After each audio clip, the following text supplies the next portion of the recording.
Welcome, YouTube family.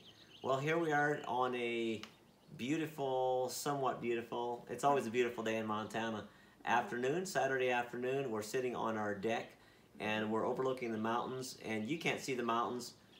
We call these hills behind us, but the mountains are behind you. And the reason that we pointed away from the mountains is because it's kind of bright out there. It's a little bit cloudy over top of the mountains today. But it's beautiful. And this morning, so far, we did some work in the garden. We planted some corn. What else did we do? Well, I just made a big breakfast, and I helped. He helped me a lot, actually. Yeah, and then you went out and did some things with the goats, too. Yeah, I ran some water to our goats. I've been carrying water, which is a real drag. So, just because they're in a spot that's kind of temporary. And Priscilla, you made what did you make for tomorrow at church? Potluck? I did not make that yet. Okay, so she's still got to make that. Anyways, here we are, and we wanted to talk with you. We said we'd answer your questions. So here we have our iPad, and we're going to try to answer all the questions that you guys came up with to the best of our ability. Yeah. And we may not be able to do it very well, but we're going to give it our best shot. Yeah, they were good questions, and I took it seriously. I even wrote a few notes down.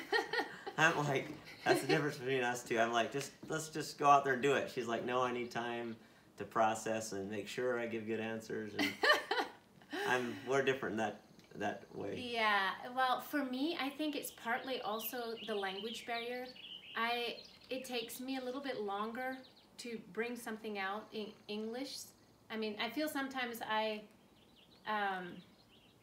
it's not your first language. Yeah, it's not my first language, so I have to think a little bit every time I say something. So it's like takes me a longer process for me. Anyways, let's get to the questions. So, Rhonda said, "Do twins run in your family?" That's a good question. Now, Priscilla, can you tell us a little bit about our twins? Well, we were surprised. I did not expect twins at all. So, I don't think twins run in our family closely anyways. Maybe distant cousins maybe, but not close. So I was not expecting twins. Nobody in your family or my family has twins. But here's the weird part is a lot of my first cousins on my dad's side of the family. So my first cousin boys, there's a lot of twins. So we think there is something to do with my dad's side of the family with their sons, because yeah, it's amazing. There are quite a few of my first cousin men that have twins. Yeah, that their families. So there might be something through the male lines. I'm not sure. Anyways, to answer your question, yes, maybe. We're not totally sure. Okay, the next question, Priscilla. So Ed Kane asks, as a pastor of an urban church in Spokane, I'm interested to know what elements of your Amish heritage would you like to see integrated into the English culture in America? English church. Yeah, English church. So that's a good question, Ed. That's probably a difficult question for me. I mean, how we do our church is we gather every week, of course, and then we have a lot of functions in between times, and every other Sunday we get together after church. We just stay there and we have a meal together, and that's always a good time, because we don't just go to church, you know, for 20 minutes or an hour, see each other, and then we're disconnected for a whole week. So that's actually a great thing. There's something about sharing food together, you know, that you bring somebody to your house or you go someplace, you share food. There's just something that food does that a lot of other things can't do, break the ice. So it's, I think that would be a cool thing if literally the churches would eat together and have fellowship together. And I know some do, but probably as a whole, most do not. I think that's kind of cool that we do that. Yeah, and I don't know if there's a way, it's more of a family thing, I think, but just to incorporate more life skills to the youth, maybe.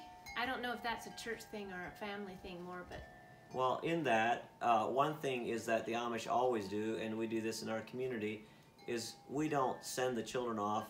In other words, the children are part of our services. We don't send the children off to their own thing and the adults do their thing. It's a family, and that's how we do church. Now, they do, I think, once a month. They actually go for a little bit, maybe 30 minutes, 45 minutes. They have a curriculum that they go through. Right, once a month. So there is a little bit something for them, but we want them there. We want them involved. There's no reason that we see to segregate them to their own little thing. They're part of who we are. We're not separate. So I think those two things would be pretty cool. Next. You can. Gina says, can I ask if you can do videos on how the baby chicks are doing and also how to raise chickens? I think we'll do that more. Yes, the chicks are doing good. It seems like there's so much to talk about. We can't get enough videos. Our time is limited.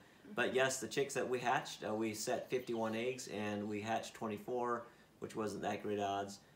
We ended up raising 21, so they're all doing great. Half of those are probably roosters, so that leaves us with like 12 chickens, with 12 hens. So we actually end up buying another 10, I think, hens just from the local feed store. So we have plenty of chickens, but they're doing good. They're growing well. So that's the story on that. We'll do more of that later. Okay, the number one chosen mama. I like that name, by the way.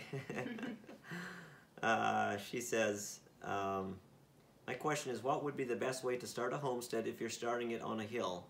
I'm talking house, garden, and animals. I started building the house, but I think we're way over our heads on getting advice from seasoned homesteaders would be great. Thanks for the advice. Bunches of love. So, number one chosen mama. That is a tough question, and I don't think there's any real answer. But when we moved here to this place on this 20 acres, there was nothing. There was just basically woods. I remember the day I started our caterpillar dozer, and I started putting a road in up to this place, and it was just, I took a few pictures and we have them somewhere, but there was nothing. Just trees on a hillside. That's it. And I think the number one thing I can tell you is it takes time, and lots of time. It takes time. It takes the more time you have, the less it costs. The less time you have, the more money you might need to throw at it, just to get other people to do it. But you know, we built the house and we lived downstairs in our basement for how many years? 11 years. 11 years while we slowly, 11 years, that seems like a long time. While we slowly, you know, I did as much work as I possibly could by myself on the house. We've only moved upstairs in our home for, what now? 3 years? Yeah. A little over 3? 3 years. So it takes time, and you know, I mean, we're still basically like finishing it. There's still like a chandelier we don't have because we've been looking for one. They're just little things, but it's basically done. The outside, as you can tell, if you're following us, we're still working on the outside. We're a long ways from done. How we would like to see it, but it's very functional, and we just continue each year. We just block out, say, hey, this year we're going to try to do this, and next year we're going to try to do the next thing. So that's in a nutshell. Just be patient, do what you can do, and just start with your house, you know, and just start small. Like we just put a pen up and a quick thing for our goats. That's not permanent. I don't like it now, but it's very functional. It works, and it'll work until we have something better for that. So the main thing is I just would say is just do what you can do and don't get overwhelmed. That's the biggest thing. Yeah, we often thought how easy it would have been if we would have just gone and bought in a house, and that we could just move in and, you know, everything was there already. But there's also something so satisfying and rewarding to see all the fruit of your hard work. So. Yep. But it takes a lot of patience. For me, it's taken a lot of patience. Sometimes I've told him, like, let's just get it done. Let's just do it. Yeah, like last Saturday, and we'll do a video of this, might be our next video. You know, we spent I think like 6 hours in the garden, you know, bending over, crawling around, planting. And needless to say, you know, I was getting a little bit grumpy and tired. And I'm a human, we all do that. But in the end, it was just so satisfying to look at planting everything. You know, you're thinking, is this really worth it? But in the end, it was worth it. You're looking at it, and it's still, You know, this summer, late summer, everything's going to be just grown over. It's can't wait. We're excited to show you the guys the garden a little bit later when it's actually in full bloom. It's so neat to see. But anyways, that's the biggest thing is just take your time. I'll answer a few more questions and I'll let Priscilla. Vicky says, 2 questions that quickly come to mind. The first being, what made you decide to start a YouTube channel? So that's a crazy question. I mean, it's a great question, but there's like 2 people I think that asked. Yeah,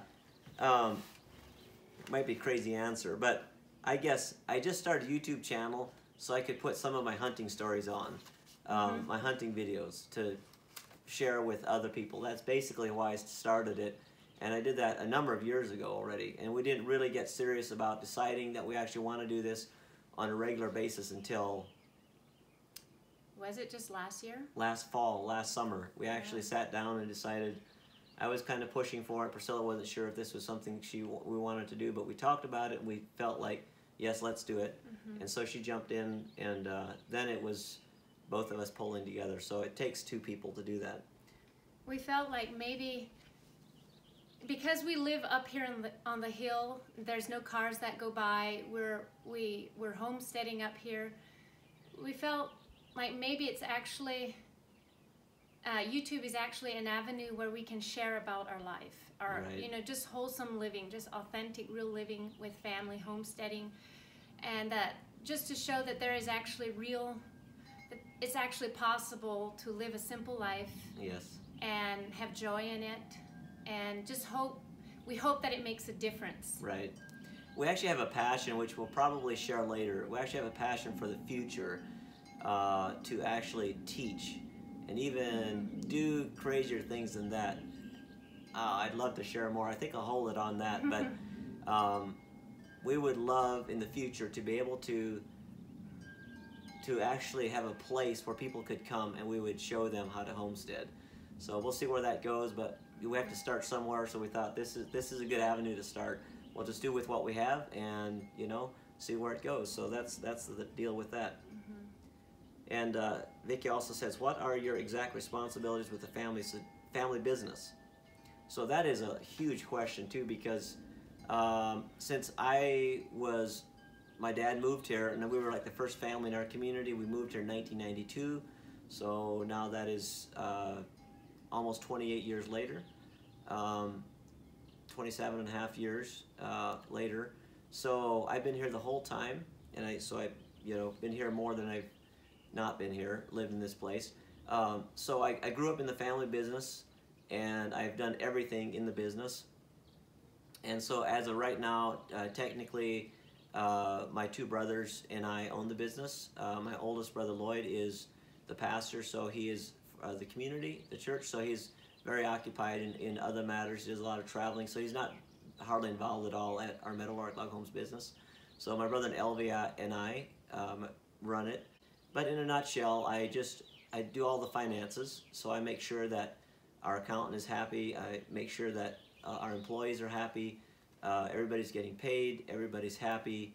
I check in basically at least 3 days a week. I'm there in the morning, first thing when we have our meetings, and I just make sure everything's going smoothly.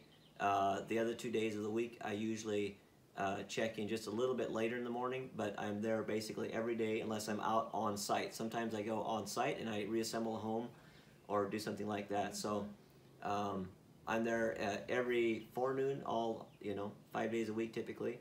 But yeah, just a lot of things. Oversee the finances, make sure the customers are happy, make sure our clients and employees are happy. And then there's just a lot of other things that take our time. I'm involved with the finances for our church. With that, I'm involved with our business that we have of raising our dogs. He's the manager of our new store that's coming up. They're building. Yes, we're building a new addition which is larger than our current store, farm to market store, grocery and deli. So I'm helping manage, overseeing the building of that. He oversees the rail shop. He's really busy. Yeah, so we have a division of our business. We build log railing, as you can see right behind us and around us here. So I make sure that happens. Right now I'm overseeing 3 or 4 projects on site, with customers. So I'm direct communication with the customer to make sure everything's going well and all that. And then my dad's house also, as you may have seen from the Amish Meadows video, that had a fire, so we're rebuilding that. So I'm the project manager, making sure that's getting done. So a lot of things. We also raised garlic. We downscaled this year a little bit, but we also have on our amishmeadows.com website, we sell garlic, and we're going to have less this year to sell. So if you want some garlic, you might need to place your order soon, because we won't have very much to sell. It's organic garlic. So just a lot of things, and there's more, but in a nutshell, that's what I do. Sometimes I get overwhelmed with everything. But she also says, Vicki says, she would like a tour of the gardens up close and personal, and we'll do that soon, Vicki. John M. Asked, my question is, what made you want to raise goats, chickens, etc.? And is it the norm for Amish families to have a lot of kids? So I think that's it. Yeah. Yes. So is it the norm? Yes. It's all context. What's a lot? Yeah, but it is the norm for most Amish families to have a lot of kids. A lot of Amish families believe you just have as many as the Lord gives you. You know, there's no prevention or anything. So, but then there's others that, you know, that decide how many they want. So it's just... I went recently to my aunt's funeral in Wisconsin, and we have 5 children, as you know, and the average, I'd say, was 8 children. I was among the... I felt like normally here, right, in our society, 5 children is a lot of children, but in Amish society, 5 children is, there are not small family. It's a small family, so I'd say at least 8. Everybody my age had at least 8 children, and I mean the average was 8, some less, some more, but yeah. So yes, large families. I come from a family. My mom had 10 children. There's 8 living still, and you came from a family of 9. Right, and all your siblings are still living. John also asked, my question is, what made you want to raise goats and chickens and stuff? So it just depends, but I'm an animal lover. We always had animals growing up. This is a side note, but when you're a child in an Amish family, you don't get to keep your own money. When I was growing up, if I wanted money, I had to figure out a way to make my own money. So I always did things. I came up with little businesses, and one thing I did was raise rabbits. I always raised rabbits. I sold baby rabbits. I sold butchered rabbits and sold the meat and all that and all kinds of stuff. But so I guess I always loved animals. So that's just normal. Amish families are known for having animals, and we just always grew up with animals. That was just what we did. Chickens for the eggs, dogs for, you know, if you raise cows, then you have dogs to help you in your livestock. Dogs for a pet. You just have animals. It's strange not to have animals. So most Amish families have animals. It's just the normal thing. You grow up around animals. You know how to treat animals, and so just normal. Plus, I like the benefits that animals give. Huge benefits. Goats, you know, give healthy milk. It doesn't take, all it takes is you just got to feed them and take care of them. They give you amazing reward. And same with chickens. Chickens give you eggs and scratch the dirt and give you manure for your garden, compost, and all kinds of benefits. Maria asked this question: what school program do you use, and how do you operate your classrooms? Do parents help out with the teaching, or does the school have certified teachers? Do you still teach the kids the old dialect? So there's a bunch of questions there. I'll let Priscilla answer the first few. So what school program do we use? Well, we actually, as of now, we use a lot of different ones. Just a different, I think I wrote them down here. There's, for like English and history, I believe they had a Becca, and math was study time, and spelling and music was CLE, and then pathway for reading. So they just picked out ones that they thought were good. Yeah, we've discovered, and we're on the school board as well, but we've discovered that we haven't found a curriculum that covers all aspects well, which kind of makes it difficult, but we just have tried to choose the best subjects out of those, and it works well for our school. We have a one-room schoolhouse, as you may or may not know. It's I think we had 18 students this year. I think so. Yep, and so yep, that's that question. And we had 2 teachers. Right. Actually 3. 2.5, or 2 traded off part-time. Yep. How do you operate your classrooms? You want to talk about that? The way the teachers operate the classroom is they have classes. They bring the different grades up and have classes, teach them what the subject of the day is. And they have devotions in the morning. The school starts at 8:30 and it ends at 3 o'clock. And they have 3 recess times, which is including the lunch hour. And they all have jobs that they have to do just before they go home. They have to help clean up the schoolhouse. And as parents, we don't necessarily go help teach. We sometimes just show up, help help them play, and also sometimes the guys go and do a devotional with the children. Yeah, we have a schedule where all the parents are scheduled each week. Each week there's one set of parents or dad, and even the single guys are involved, and the single ladies, they all have a schedule. Everyone has a schedule. So each week you either have a choice. You can go have devotions in the mornings with the children, and that might be as simple as sharing a story or reading a scripture or whatever. You might be teaching them a song, whatever you want. Or then you can come at noon and play lunch recess with them, which they always love as well. And once a month or twice a month, the ladies will take turns taking hot lunch to school. Right. Bring them a good lunch. Right, so they always look forward to that. Does the school have certified teachers? The answer is no. We don't have state certified teachers. We just have homegrown teachers. But I will tell you this, that over time in the past, the state has actually had our school, not this particular school, but the school I came from in the West Kootenai, in Montana, had to do a certified called Iowa skill tests. So we had to do a whole extensive testing because at that point they were saying, we're not teaching, we're not being taught properly. And what happened is our school came out the top in the state. So after that they let us alone. So it's very rigorous. Our school starts about the first week of September, and we only have about 2 weeks of break throughout the entire year, and it ends the last of April. So they have a long summer, which is very nice. Right, and the goal there is to have the children work with their parents in the summertime. So they're not just going to school their whole life, and they're going from 1st grade to 8th grade. And if they choose to go on, that's up to them. But yeah, that's another subject for another time. But most end up, they might take their GED or whatever just for their own personal preference, but they're not getting, most of them are not getting outside jobs as accountants somewhere or an eye doctor or whatever. They're mainly just starting their own businesses. And so the point really is, why would you need to go to college if you're not going to be, using your college degree. Right. So I have strong opinions. I get on a rant about that, and you're going to find this channel is pretty real. So if you differ from my opinion, that's totally fine. Just my opinion is that I see no reason for my kids to go to college unless they want to become a heart surgeon or something like that. Why waste all their money and time doing something that they have no idea that they're going to use in the future? So they're going to start, my kids are probably going to start their own businesses and, do life that way. So anyways, that was a little rant. Thanks for hanging in there. Do you still teach the kids the old dialect? Yes, we do. If you've seen our videos or not, Priscilla speaks a dialect of German called Swiss German. I speak a dialect of German as well called Schwäbisch.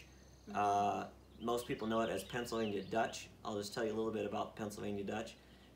When the first Amish people came to America, they settled in Pennsylvania, and they were actually known as Deutsch, which means German. And so the Pennsylvania Deutsch, but people couldn't say Deutsch, so they started saying Dutch, Pennsylvania Dutch, which is no relation to German at all. But you might know it as Pennsylvania Dutch. It's actually Schwäbisch, a German dialect. Yeah. So yes, we speak that to our children. We speak her language because there's not as many people in her dialect. There's not as many people in our community that speak her Swiss German, so we speak that to the children, but they can also understand Pennsylvania Dutch or Schwäbisch. And of course they speak English as well. Okay, awesome. That was kind of a long one on that one. Elaine has a question. she is wondering, my experience with former Amish is they are so glad they got out and nothing good comes from the Amish culture they grew up in. I'm sure you already answered the question, but could you give a quick synopsis on why you left the Amish? So first of all, Elaine, I'm going to say I never left the Amish.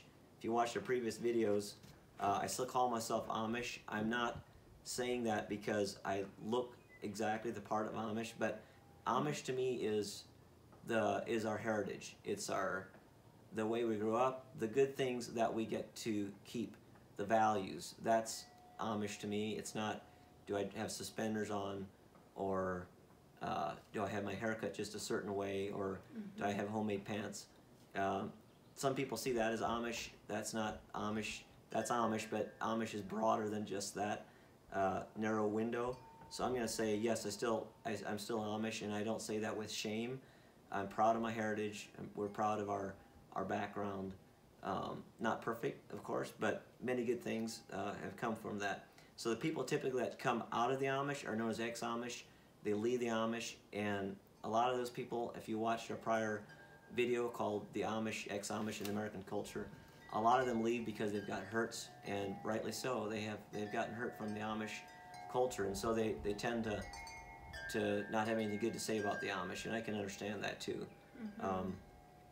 But there's good and there's bad. Depends on what community you came from. Some communities are great, and others are just actually very difficult. So yeah, that depends on that. And then she says about the biblical teaching of the women's head covering. I'll just mention something about that. I'll let Priscilla talk a little bit about that because that's her specialty as well. So, you know, we basically as a community, we're a little bit different than most Amish communities. There's a lot of leeway to have our own opinion about doctrines. We just feel strongly that the main important number one thing is to follow Jesus. He came on the cross, he died, he rose again, we have forgiveness of sins, and he's coming back again someday. Great news. The Bible says, seek first the kingdom of God and his righteousness. And so that's our heart. Now, there's some people in our community that do wear head coverings. Priscilla doesn't, but it depends on how you look at it. You know, that can be a theological argument that can be talked about till the cows come home. And some people it's principle, and some people it's doctrine. You know, it depends on what your view is. But I will tell you this, I have a strong feeling that you won't, just because you don't wear a head covering, or you do, will not keep or keep you out of heaven or put you in heaven. So that's my opinion about that. There's millions of people that are saved or going to heaven, and they don't wear head coverings. Not to say if someone wears a head covering, that's awesome. I'm glad they do. That's their personal conviction. And again, I'm not going to go into why we think that it might not be valid or the most important thing or whatever, but you can say something about that if you want. Yeah, I think it was Elaine and Cynthia that asked this question, and it is a good question. As our church actually came together and released, did you say that? No. Came together and released one another. It was a point that we came to that we released one another to do what we felt was right for us, and which was such a blessing because we could bless one another, allowing one another to either wear one or not to wear one, and be okay with it. Because in the Amish culture, the head covering is an extremely important thing. It's next to salvation. Yeah, almost. If you don't wear a head covering, it's like it's a really bad thing. Right, you're basically going to hell. Yeah, and they... Now, again, this is general terms we're speaking about. There's always people that aren't feeling this way, but as in general, we're talking about general terms here. Right. And it says, like, if you look in 1 Corinthians 11, it talks about it, and in the first part, it sounds exactly like you need to wear a head covering. And then in the end, it says, but long hair is as a head covering. So there's so many... It's so controversial. Now, the word love or the word truth or some of those, when it talks about love, it's so many times in the Bible that we better take it seriously. And some things in the Bible are very clear cut. but this issue isn't very clear cut. But the Amish take it totally literally, which is okay. But it's okay, yes, right, if they want to. Yeah, but I felt like it came to the point where it almost becomes a god or a religion to them. And if you don't, and every church has its different style of a cap. You know, in the Bible it doesn't say what to wear, right. but they actually make it to very important how you make it. Right. And if you don't make it quite right, the ministers will come and talk to you. And so it has to have a certain amount of length, and has to be made out of a certain amount of material. Has to have a certain amount of folds, the ways the folds are made. Does it have no stripe in the back, no fold in the back, one fold in the back, multiple folds in the back? Does it have strings on it, short strings? Do you tie them here, or do you tie them in the back?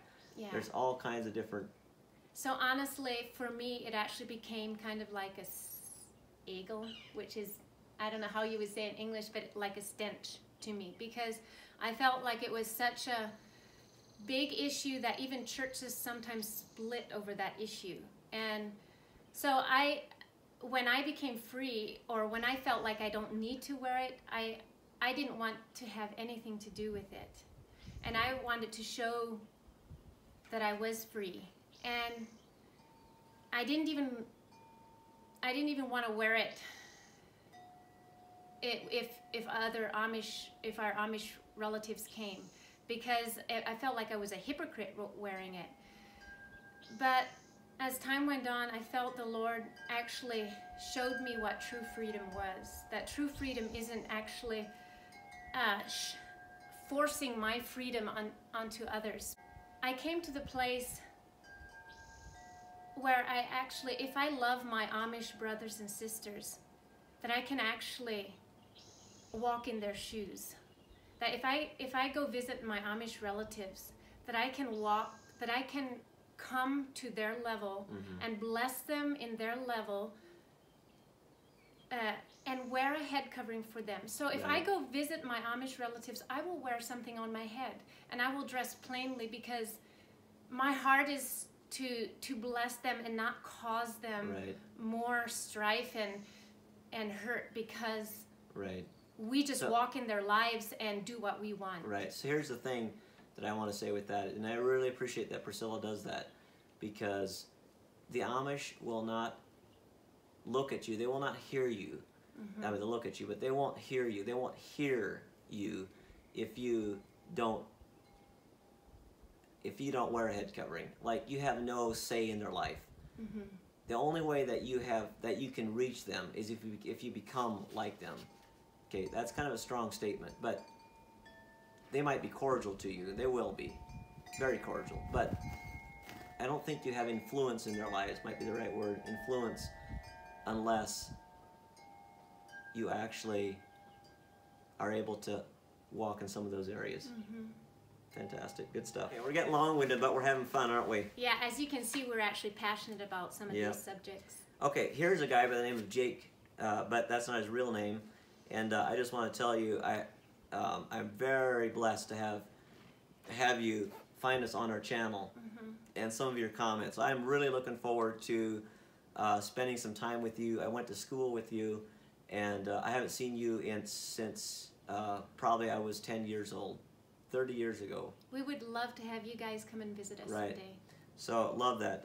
And you just shared a little bit about how you were excommunicated, shunned, and that you've experienced the cruelty from the Amish Church. And I just want to say that I am terribly sorry about that. That's not right. There's no way that that's right. But I want to say I appreciate you said there are more good than bad things about the lifestyle and heritage. And I really appreciate your heart. You have a good heart with that. But some of the questions you have are, does your church still sing the old ways, Gregorian chant? The answer is no, we don't typically. But I believe that the Bible says a wise man takes treasures both new and old. And so I think there's value in both. So we will occasionally sing the old, a verse of the old style that the Amish sing in church. I don't think it has to be a bad thing. It can be bless the Lord in whatever way that He has given us. But as a general rule, we don't. We actually, in church, Priscilla and I actually lead worship in our church with some others. But when it's our turn, I try to have some of the new and some of the old in there. I typically have some German songs, and I might have a song that can be sung in German and in English. So people that don't understand German are involved, or can be involved with that. So a lot of times we use instruments most of the time, not always, but part of that. But I think one thing the Amish have is they know how to sing a cappella very well. A lot of the communities, and especially progressive communities, and so we try to cultivate that as well. Do you employ the ritual of foot washing at communion? Again, that's to us, that's something that's not a principle, but it's something Jesus said, do this, and so occasionally we will. There's no certain time of the year. We might do it once a year, several times a year, every couple of years. It just depends on where we're at with that. Yeah. And we will have communion once a month. We have communion once a month. Yep. And that's just part of our service. We don't. The Amish typically have a long, all-day communion service. Right. We don't do that length of time. And that's actually good because they go through literally they preach the Bible from Genesis through Revelation through a whole day. And as a little boy sitting in church, that was a long church service. They preach through lunch, so people take turns eating lunch. They come back, and it goes from 8, 9 o'clock in the morning till about 5, 6 o'clock in the evening. All day church, and they preach the whole Bible. So you got to hear the Bible twice a year from start to finish, all the stories, everything. It's pretty cool. And it's all by memory, no reading out of the Bible. It's all the ministers take turns, and they just say the whole Bible by memory. It's just crazy. Tell all the stories in chronological order. Finally, are any of your services online? We do have a website the church has. It's called ieagle.org, or just Google Eagle Valley Ministries. And right now we're in the process of completely building a new website. I just checked it out yesterday, and there's kind of just like one page there. But in the next few months, I think we're going to be able to make that available, record our services online. So thanks, Jake. I look forward to speaking to you soon. I have your cell phone number. I'll call you soon sometime, or you can call me. Okay, Shelley says you'd like to know how our bees are doing. And so our bees are doing well. I just checked them last night. Like I said, I'm a totally new beginner beekeeper, but it's a lot of fun. The boys are taking interest in it. The kids, they always want to go out there with me and look in the hive, and pull out the supers and see how they're doing and stuff. So they're doing good. I'll do an update on that a little bit later. Ken says, have you and Dad figured out a package deal on a homestead having a log house and barn, garage, workshop? So I assume when you say me and Dad, my parents are still living, but my dad has been out of the business for years, so you probably mean my brother. But no, it's all we can do to keep up. We haven't even gone down that road. So maybe one day. Right now we're looking at tiny houses. We just built our first tiny house. The last video that we posted is about our tiny house, if you're interested in that. Link page for Canadian pricing for home kits. So when you come to America to buy it, you just pay the American price. All our prices are on our website, meadowlarkloghomes.com. Go on there, you click on any of our floor plans, and all of our prices are on there. So whether you're Canadian, American, it's the same cost there.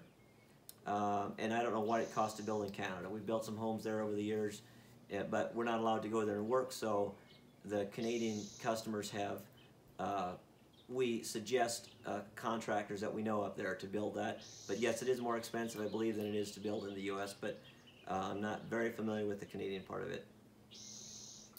Okay, question for Priscilla. This is from Cynthia Schwartz. By the way, Schwartz she has Schwartz cousins, so it's a German name. You want to read that, babe? I wanted to know if she has a cookbook with all her recipes, and has she ever thought of publishing one?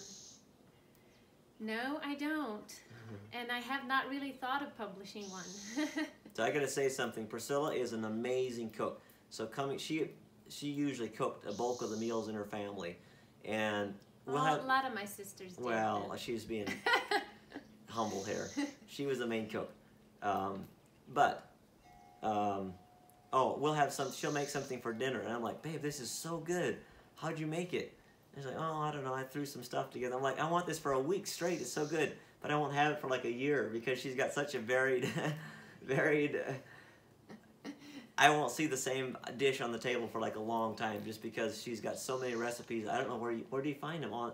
Just in your head or what? She like throws stuff together. No, I have no idea. I often look in cookbooks or online, but sometimes I will just do something creatively with leftovers and stuff, and I can't really duplicate that. But she's very good at cooking.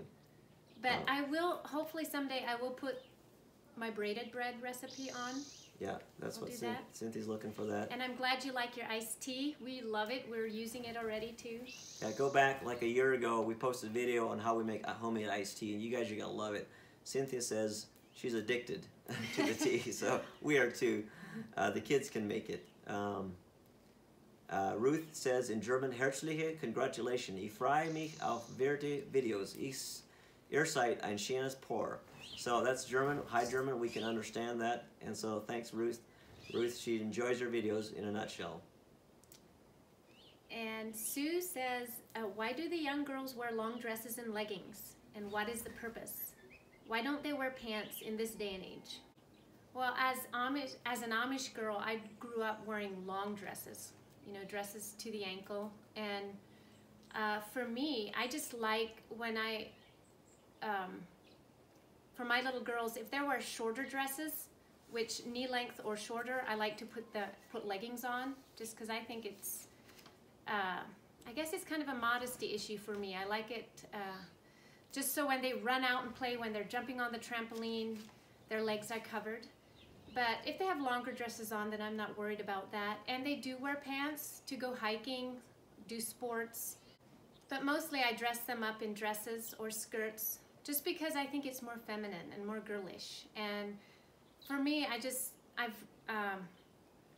growing up Amish, when there was more freedom, I actually really wanted to wear jeans. I wanted to try them out, and just because I was never allowed to do that. But I actually came to realize that for me, jeans aren't comfortable. I'm used to dresses, and also dresses for me are just more feminine. I just think there's more beauty in dresses. But I will wear jeans to go hiking or, like I said, do sports. But on a whole, I've noticed that if I wear dresses and I go to town with dresses or skirts on, I've noticed that guys are more courteous, that there's more, their gentleman side comes out of them. Like they'll open the door for me, or they'll say, yes ma'am, or they'll have that gentleman nature about them. So that's why I have nothing against jeans or pants. I just feel it's more feminine and beautiful to wear a dress. Awesome. No Name says, many former Amish talk about preserving many good Amish ways when they leave, but they don't really get specific. Maybe you could do a couple of shows on those good things with deep details. So that might be a very good thing to do sometime. Maybe we'll just talk about a couple things that we thought about. The good Amish ways. So yes, you're correct. So we've mentioned that numerous times. There's a lot of good in the Amish. So we said, what are some of those good things? So you wrote down a few things that you thought are good. What did you come up with? Let's see if I can find it. These are just values that the Amish carry, and a lot of them are rituals, but they're still good values. Yeah. Like praying together as a family. The Amish would do that all the time. You could say religiously. Religiously. Oftentimes it's just, they don't even speak. They just bow their heads. Or sometimes they will pray out of a prayer book. And usually their children will never actually pray out loud. No.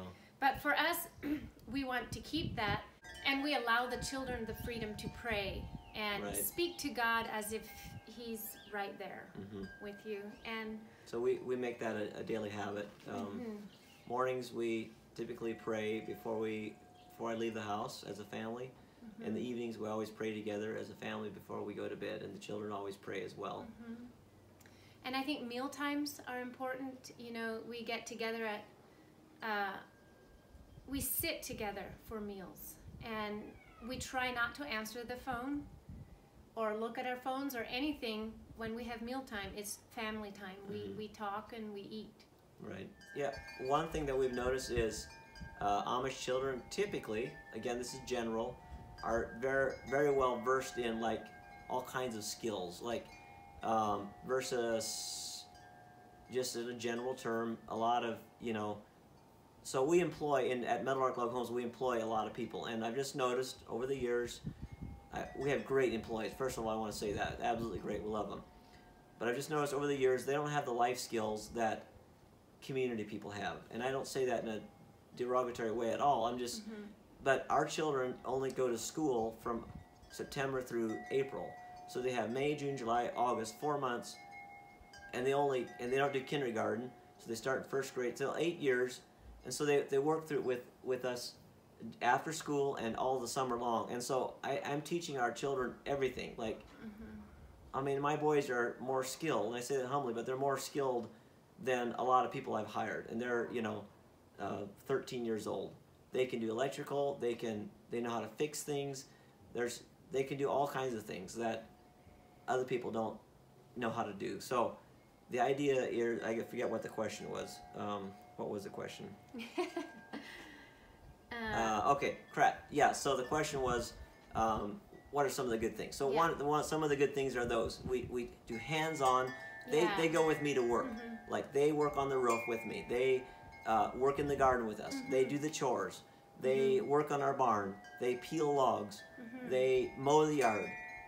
They take out the trash. They do all these things that they need, life skills. They know how to dig a trench. They know how to put hose together. They know how to fix a hydrant. They know how to unplug the sink. They know how to clean out the toilets. They know how to do dishes. There's all those things they know how to do because we've encouraged them and walk with them, to do those things. Right. So, even, in the house, the sewing, the canning. Right. I teach my girls that, and even the boys, they know, I teach them housework. Even cooking. They know how to do some basic cooking. Of course, they're only 13, but they enjoy actually helping Priscilla in the kitchen doing those things. So that's some of the skills. Some of the benefits. It's just we work with our children to teach them life skills. They don't just go to school somewhere else and then we send them off to college. They actually are doing life skills. They know how to do everything. A lot of things that you need on a homestead or in life. Basic life skills. A lot of life skills. So that's great. Well, moving on. We're getting long-winded, I think. Yeah, it's going to be long. She says, growing up Mennonite, we heard a lot about being separate from the world as far as dress, conduct, and socializing. I'm assuming Amish would have the same teaching. Yes, very much so. What is your take on that? Does it have its place in a Christian's life? So that's a huge question. That's like an hour-long question, I think. But yes, the Bible does say the world is, the lust of the flesh and the pride of life and those things. It's not, the world to us is not a car or versus a bicycle. We want to live for Christ, and we want to have pure hearts and live simply and live holy and righteously and be an example to others and to our family. So, yes, I think that's great to have good conduct. It gains respect. If I dress sloppily when I go to town, or if I, act in a bad conduct, for example, or when I'm socializing, I have, a dirty mouth, I have no influence on people around me, but I have a lot of influence in many people in our local town. They look up to me because they know us as a people that, does what we say we do, and we aren't vulgar. We are polite. All these things we try to do. Of course, we don't hit it right every time, but we don't. So yes, I think it's very important that has a place in a Christian's life. Absolutely. So CA says they're watching our channel from Germany, and I want to say thank you for all the people that are watching around the world. It's so awesome. We have people from South America, Mexico, United States, Canada, Australia, Tasmania, New Zealand, Armenia, United Kingdom, I mean, and more Japan, more places, India, I Yeah. believe. So it's just it's crazy. So CA says, I don't know what your real name is, but she said you would be interested in listening us speak our Pennsylvania Dutch. So ich tue gerade noch ein bisschen schwätze, wie das da. So du kannst mich verstehen, kannst du mich verstehen gerade now. So I just said right now I'm going to talk a little bit in my Pennsylvania Dutch and see if you can understand me. So yes, we talk that, like I said, at home, full time. Okay, why we started the channel, we talked about that. And did we have a concept in mind, which content you wanted to post, or are you just posting just how it turns out in daily life? The answer is yes and yes. So our concept is we want to share with people the basic life skills and our family. How do we do life? What can we do to encourage you and bless you? So that's the one part of the question. The other part is yes, just how it turns out in daily life. We're not doing anything special, different. We're just saying, hey, we're gonna go. For example, as soon as we're done with this, I'm trying to wrap it up so we can go. I'm taking all the kids and we're gonna go on a 4-wheeler ride for like 4 hours. We're gonna take the rifle along. And it's still bear season, maybe we'll see a bear and shoot a bear. But if not, we're going to have fun. Maybe we'll find some mushrooms, see squirrels, see grouse, see birds, go on a ride, have fun. And then we might just video while we're doing that. When we're working in the garden, we video. It's just life. We're not doing anything special to make a video. Right. Our heart is to keep it very real. Right. Other than right now, we're doing this special, right? John says, what's the difference between Amish and Mennonite? Well, Amish, I would say, are just more conservative. They chose to be more conservative. Yeah. Do we want to even go to where? You could just mention that. 10 seconds. Simons, and why don't you? Because you. So back in the Reformation, there was the Christians started believe that it was important to be baptized upon confession of faith and not be baptized as a baby. So they became known as rebaptizers or Anabaptists. That's why we're called Anabaptists as a general term. And out of the Anabaptists, and they were imprisoned, tortured, for many, thousands died because of their faith, for the position of believing you should be baptized as an adult. So they got rebaptized, and for that they were beheaded, drowned, burned at the stake. And we have a big, thick book called Martyr's Mirror. It's about that thick, which has hundreds and thousands of stories in it from the martyrs. But out of that movement came two men one was called Jacob Ammon, which the Amish came from, and the other one was called Menno Simons, and Mennonites came from Menno Simons. So there was two streams that were close related, but one was more conservative and one was more liberal. That's in a nutshell. And that's still basically today. Karen says she's happy.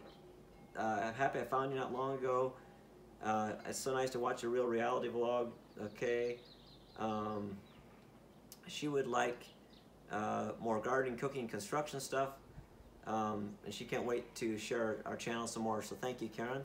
And I think that's it. I'm going to go to a couple other. We had a lot of comments prior, and we'll try to hit some of those because Juan was constable. I believe he's in where is he at? In United Kingdom, I think, or England. And so I said we'll try to hit some of his questions. So I'm going to find that. Do you have a television? No, we don't have television. We do have a VCR where we watch some movies, but we like to watch BBC Earth and some of those things that are actually beneficial for the kids. So otherwise, no, we don't have a TV. Do you believe what news and media say? I'll just say 90% of it is junk. That's just how I feel about it. There's very little truth. The media is very liberal, one-sided, very little truth in there. So yes, I follow the news just to kind of see, because I'm always very interested in what our president's doing and just a feel of everything, but I don't hook, line, and sinker, don't sink it. Do you trust the government? Well, I think we probably trust them about as much as the government, as much as the standard American. Not so much. No, I'm not a conspiracy person. I think there's some weird stuff going on, but as a rule of thumb, I'm thankful for government. We do vote. We believe that godly leaders can make a difference, but yeah, there's corruption and stuff going on, just like We all know there is. Do you watch Hollywood movies? On occasion, Priscilla and I will go to a movie theater and watch a movie when we're out on a trip or something, or anniversary or whatever, occasionally. Not too often, but usually pretty safe. Do you eat McDonald's often? What's often? That's in context. Maybe how often do we eat McDonald's? A couple of times a month? Once a month? Probably not even once a month. I mean, we take the family to McDonald's every couple months, maybe. Yeah. Do you accept paying taxes as a requirement? Yes, we pay all our taxes. And not only do we pay taxes, we have to pay a lot of school tax. Our property tax is very high here in Montana. A lot of that goes to schools, which we do have no benefit of. We have our own school, so we pay property, so we pay taxes for our county, our schools, but then we also have to pay our own teachers and stuff. So that's a double whammy there. Yeah, so in a nutshell, I hope you're enjoying our videos. I hope you enjoyed this. I think we'll try to do this again a little bit later. Yeah, it got really long, but... Yeah, hopefully you enjoy it and like it. And yes, we'll continue to do videos. We'll try to do at least 2 a week. That's our goal. Sometimes more, maybe less. Depends how busy we get, and we are very busy. But we're going to try to continue to do that. And I'm trying to get Priscilla to do a few more baking, cooking videos. And she's very good with hair, by the way. Try to get her to do some hair tutorials. I know some of you ladies would like that, I'm sure. And garden stuff, animals, just living our life. We'll do a lot of hiking hopefully this summer, outdoor stuff, so you're going to get some of that. And just as we continue our lives and continue working on our homestead. So thanks so much for watching. We appreciate each one of you. God bless you. And we look forward to seeing you on the next video.